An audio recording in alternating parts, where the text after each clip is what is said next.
July 2nd, 1863. John here is going to teach us a little bit about what's going on with the lay of the land and the topography here, and what that does for this outcome here at the Sherfy Peach Orchard, which is where we are standing.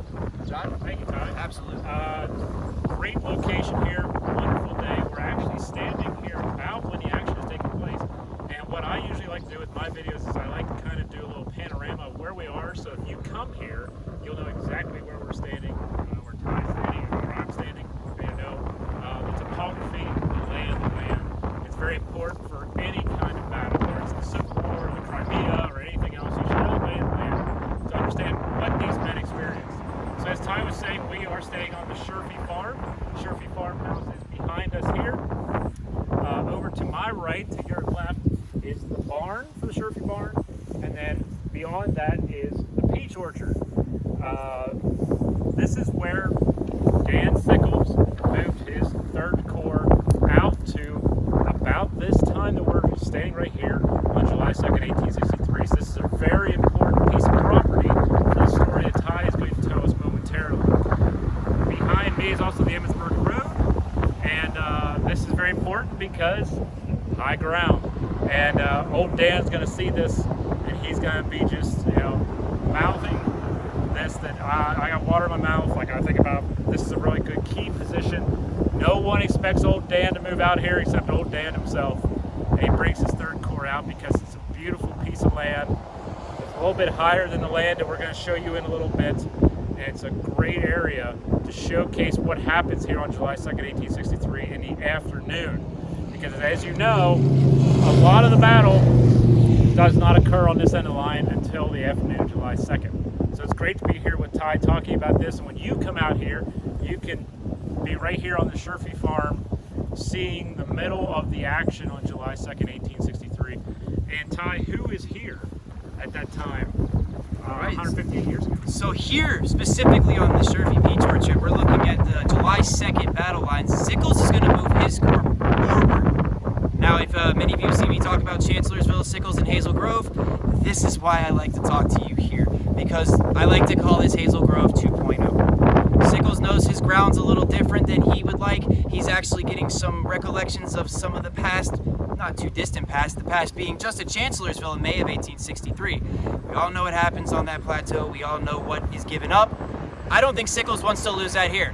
So that's who's going to be in front of us there, but I have a map to help us really illustrate exactly what's going on. Barksdale's Mississippian, so these are the Confederates. They're going to be just behind me on the distance of the Sherfy Peach farm here, the actual farmhouse. And when the attack is launched, we're actually going to see Barksdale's Mississippians launching their attack, moving past the farmhouse, pushing the 114th Pennsylvania all the way out, breaking Sickles' salient, pushing forward towards Cemetery Hill. So that is a very important piece here, being at the Sherfy farm, to know that Sickles is going to launch that attack across those fields. There's a bridge that even is going to be held by the 114th at one point to try and stop the Mississippians from advancing. It doesn't stop them. Many of those men will fall wounded. When they fall wounded, they make it to a place like this. And John is going to finish us off today and tell us what happens in this barn, and what the horrors of the Battle of Gettysburg really developed to be. John. Many of you may have heard of the 1st Minnesota, and that takes place later on in the afternoon, but you've heard about them because they checked the Confederate advance. They stopped the Confederate advance there. The 114th, which you just saw the statue earlier, the monument to those men, the 114th does a similar thing all by themselves, basically, here on the other side of the Sherfy farm. They come across the Gettysburg Road, right where we're standing right now, and they try to check that assault, as Ty said. Many of the men fall wounded here. There's great loss. If you look at the Sherfy house itself, when you come here, you'll see holes where many balls have hit the side of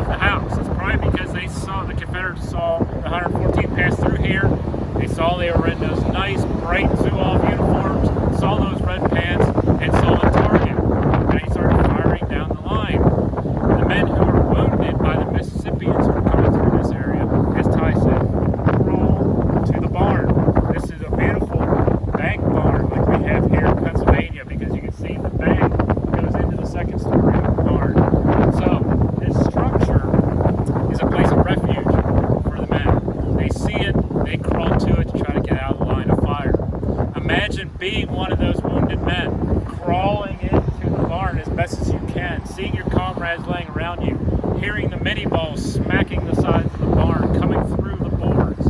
You're hearing men outside who are still fighting this terrible battle here on July 2nd, 1863. And as you're lying there wounded, you smell smoke because the barn catches on fire.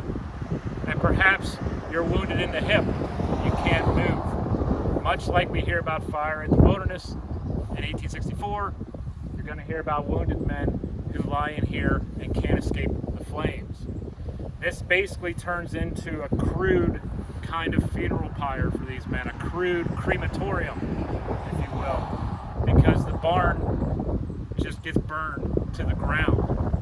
And when the 114th veterans come back in 1888 to dedicate the monument that you saw earlier, they talk about a number of things. They talk about trying to stop the Mississippians from coming through this area. They talk about retreating back, and they say inch by inch.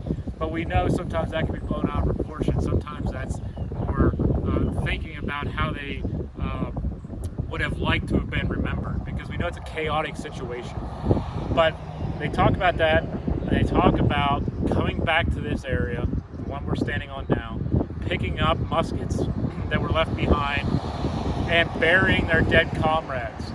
And they talk about that barn and the destruction in that barn and finding bits of uniform and knowing that it was their comrades who died within there. So for me personally, this area has a lot of significance because they talk in 1888 about the idea of fighting for freedom and giving their lives for freedom. Their comrades who were here in 1863 giving their lives for freedom.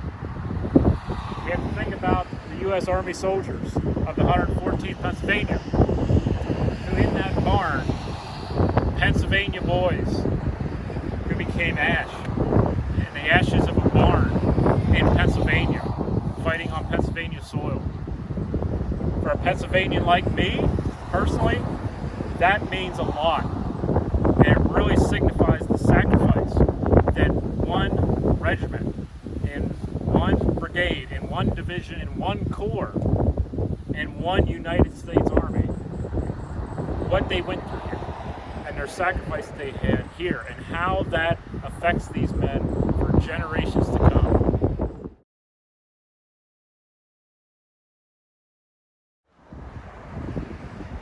Sometimes we got to think about with the 114th, when they're talking about freedom in 1888 and what they were fighting for here in 1863.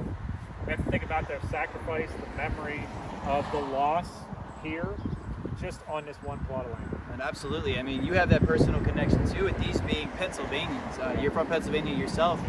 Now, you know, being that I'm not from Pennsylvania, I have a little bit of a different connection, and that more so goes to the conflagration that actually happens here, the fires that break out here. Being from the wilderness area, you know, we're hearing stories of the same thing. It's actually the 118th Pennsylvania. Outside of the Lacey Earthworks, the Lacey Farm or Elwood for some of you, they actually hear their comrades burning, and they write that they will never be able to forget the sounds of their comrades burning and the smell of roasting human flesh. 4 numbers above the 114th, the 118th is experiencing the same thing in Virginia. So I think this is the thing that these Pennsylvanians are just ready to sacrifice for that freedom that John talked about, and that says something about the Pennsylvania grit that you're seeing here at Gettysburg Wilderness, and I think throughout the entirety of the American Civil War. But it all does culminate here for not only the Gettysburg story, but for the Pennsylvanians, because they're fighting at home and they have something to defend, and that's the freedom. John, do you have anything else you would like to add to this day? I just want to thank you for allowing me to come on here on the video and do this. I can't appreciate you enough for joining me out here. This has been absolutely incredible. I thought I knew a lot about the second day in the peach orchard alone, but I come out here and it's like I'm learning an entire new battlefield. And we're bringing it to you from the new brand, the Unfiltered Historian, which I'm excited to bring to you with so many new things just like this. Bringing you guys to the spot in a little bit of an untraditional way, and having great folks like John, Tattooed Historian, join us today. Thank you, Cameron, behind the camera, for helping us out today. Really appreciate you. You all have wonderful 158th. 150th was 8 years ago.